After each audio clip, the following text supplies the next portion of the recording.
Welcome back to Tarot by the Bay. I'm David. All right, this is going to be a brief reading on Kimberly Cheatle. It's an unfortunate last name. Kimberly Cheatle is the director of the Secret Service. And it's the Secret Service that had a colossal failure, in her words, that allowed Thomas Matthew Crooks, another unfortunate last name, to create the incident at the Pennsylvania rally. Cheatle and Crooks. Doesn't that sound like the next law firm that Donald Trump would use? Okay. Humor aside, Kimberly Cheatle was at the House today, at the Oversight Committee, answering questions or not answering questions, as the case may be, in a rare show of partisanship. Both James Comer and Jamie Raskin crafted a letter together asking for Kimberly Cheatle to resign her position. Too many failures and too few explanations as to what happened. They're asking questions, basically, why wasn't that building secure? Why weren't there Secret Service on the roof? There was a water tower that had like a 360 view of the event. Why wasn't a sniper put up on the water tower? Because they would have had eyes on everything. There was also a rumor, apparently, that the shooter had flown a drone over over that campaign area the morning of the rally. And her answer to that was, well, we're looking into that. There's a lot. There's a lot going on in the Secret Service right now. So let's look at the energy around Kimberly Cheatle with her testimony in front of Congress today and how things are going to go there. Now, a lot of the questions that she did not answer, she basically said there's an ongoing investigation, which I'm sure in some instances that was a real reason for not answering their questions. But from the reporting in AP News, it wasn't satisfactory for all the times it was asked. Yeah. Let's just say Kim Cheatle was saying she was going to do everything she can to prevent this from ever happening again. I think the consensus is that's great, but you won't be in a position of authority to make that decision over the Secret Service because you will have resigned your position and somebody else will have taken over. Just as a little background from what I know of this, she had worked her way up in the Secret Service over decades and had left to join the private sector, and Joe Biden had asked her back to be the director of the Secret Service. So this is not some Trump appointee. This is a career Secret Service person who, on the surface of it, things got sloppy underneath her, and while it may not be her direct responsibility, in typical leadership positions, Trump administration notwithstanding, the leaders of departments take responsibility for the failings of their departments. Okay, but let's look at the energy around Kimberly Cheatle with the Pennsylvania incident. Okay, entertainment purposes only, straight out the chute, the Nine of Swords. Oh no, honestly, I don't think she's going to really weather this. Nine of Swords is the foundation of the reading. Stress, anxiety, sleepless nights. As the director of the Secret Service, you would expect that this is kind of the normal thing because your one job is to protect the President of the United States. Obviously the President, the Vice President, their family members, so on and so forth, former presidents, but you got one job, and it's a job you cannot fail at. You get no credit when everything goes well, but you'll get all the blame when there's a failure. And we have the biggest failure since Ronald Reagan was shot in 1981. We're going to cross that with the Six of Coins.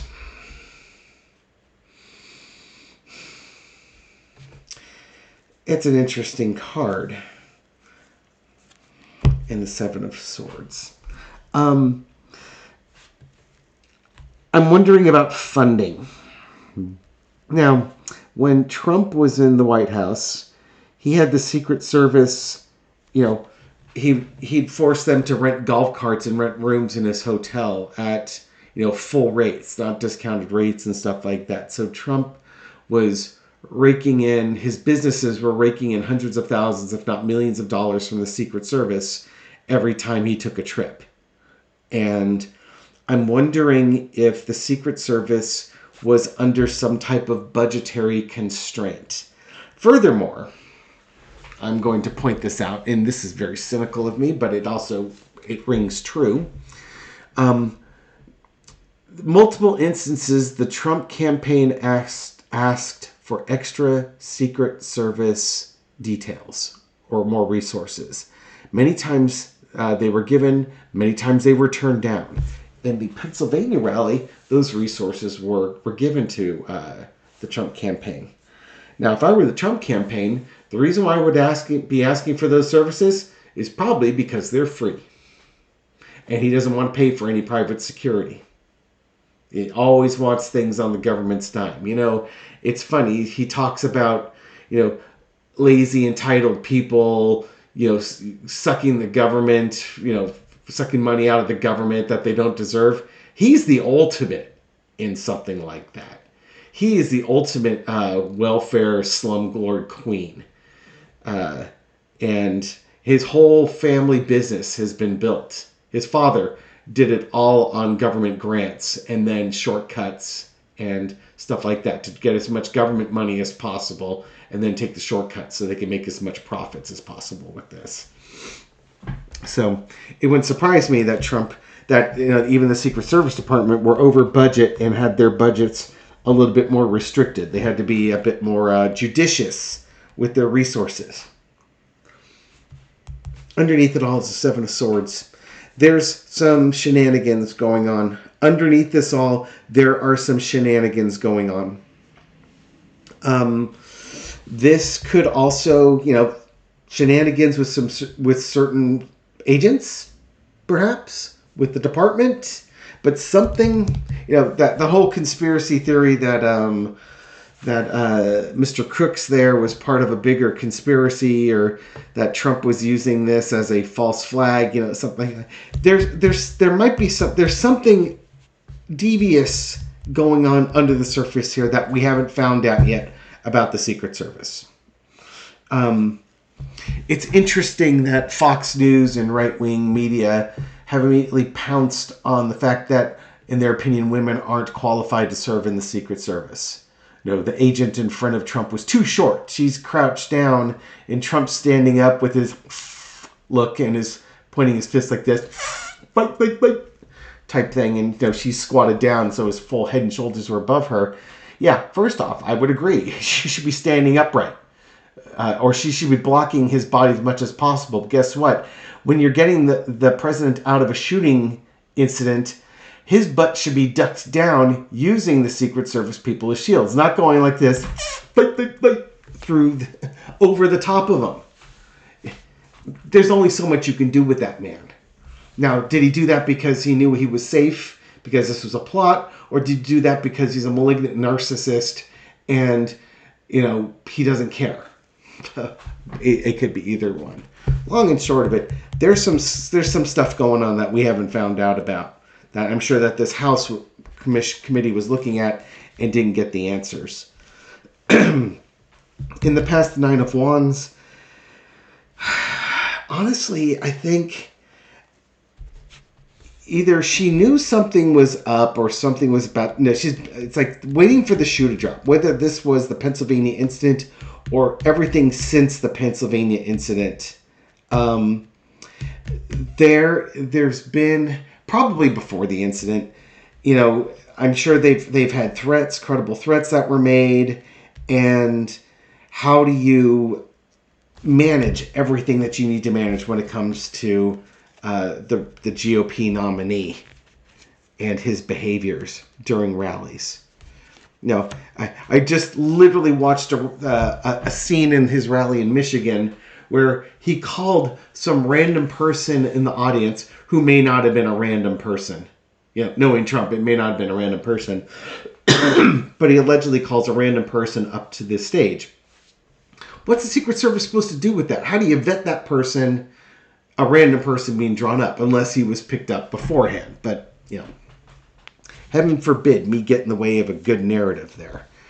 Current situation is 5 of Swords. Yeah, it's all or nothing, winner take all. You know, you live by the sword, die by the sword. You're in charge of the Secret Service. There was a huge failure of the Secret Service. Ultimately, you're responsible, and you will pay the price for that. The overarching energy. This sadly, it kind of crushes a glorious career with the Secret Service. She has worked her way up. She was a college student when she first applied for the Secret Service, and they told her to wait till she was out of college before they would bring her in. And she was persistent with them because I think she felt they would have ignored her because she's a woman trying to get in the Secret Service. But she was persistent and got in there and had a great career with the Secret Service, and even left the Secret Service on a very high note to go into private industry. She came back at the top, the director of the Secret Service, at the very top of the heap.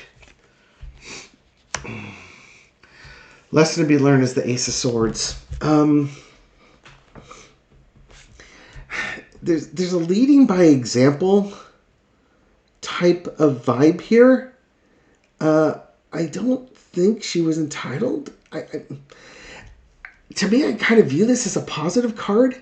She did everything she needed to do, but it's funny because there were some comments from some of the congressmen basically saying, yeah, we know you're going to fall on your sword, but we figure we should have a few days of hearings first before you do that. In other words, we want a bunch of answers before you fall on your sword.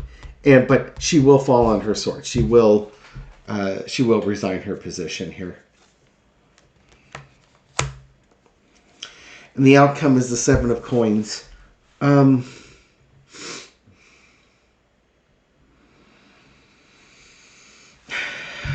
A reevaluation. She, when she came back from private industry, again, top of the game, the director of the Secret Service, I'm wondering if her worth has gone down. That private company that she was with before, would they hire her back at this point? After this incident, does this knock her down a few pegs, and she has to rebuild her reputation?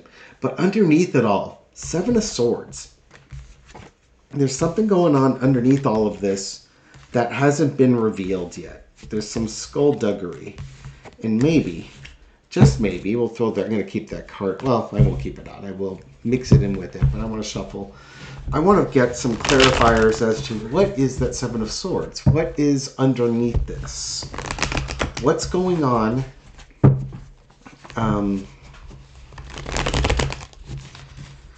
Underneath this situation that hasn't been revealed.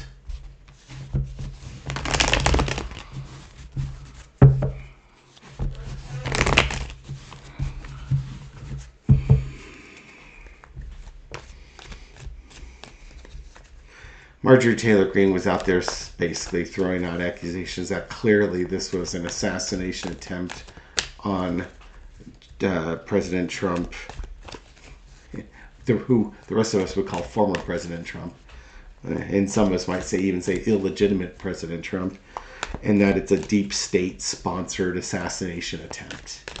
Because of course she's going to go there. If they were going to do that, they would just put some poison in his ketchup, take him out that way.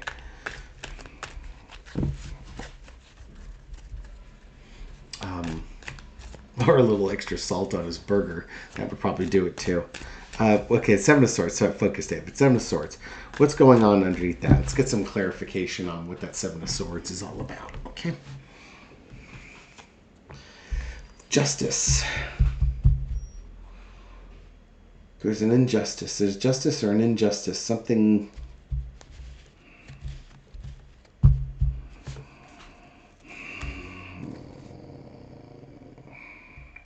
So you guys could do a four-carder. King of Wands. Aha! Yes, the Justice Department ordered this. Oh, Lovers. Some big cards here. All right. So what is this saying? I was asking, what is that Seven of Swords underneath all of this?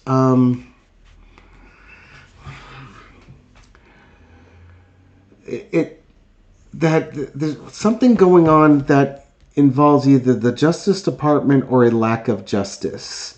I think we're going to get a whistleblower here. And it's that Seven of Swords. I think that's not out there. I think the Justice Department or something like, or it could be the FBI as well. But there's going to be a whistleblower that discusses what was going on, an agreement that was made, decisions that were made, and a different tact that was taken because of this. It would be like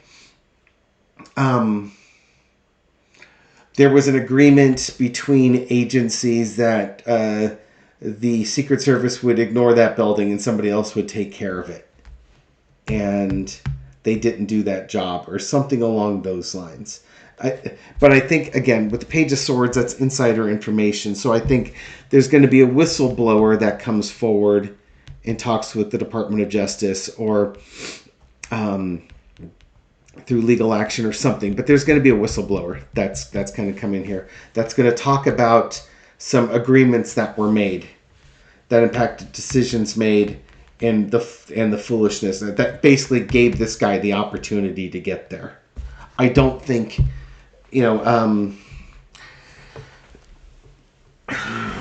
let's see. Now, looking at this, if that's the case, and there's your wonderful conspiracy. Start getting this inching closer to my conspiracy corner playlist. Was Director Cheatle aware of whatever that Lover's card agreement and the King of Wands? King of Wands is usually my Attorney General card, so it could just be that there's a whistleblower that comes forward that spawns an investigation led by Merrick Garland's Department of Justice. That's entirely possible. And it spawns a new investigation beyond what this one is. I think that's where we're going with this, because that fits the cards. And it's a major investigation, mind you, because you got the Justice card, you got the Fool card, and the Lover's card. So I think something big is going to come out of this one. Was Director Cheatle aware of whatever this investigation that spawns out of this? Was she aware of what was going on? Just a little four-carder. The Fool card. Maybe so. Oh, God. the bottom right card here and the outcome card here.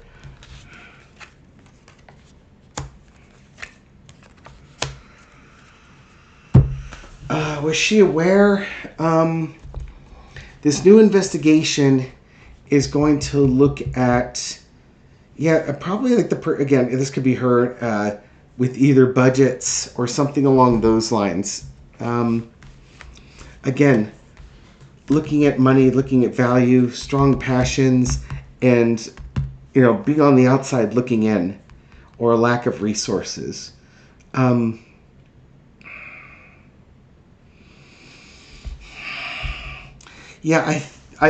think this new investigation is going to look at.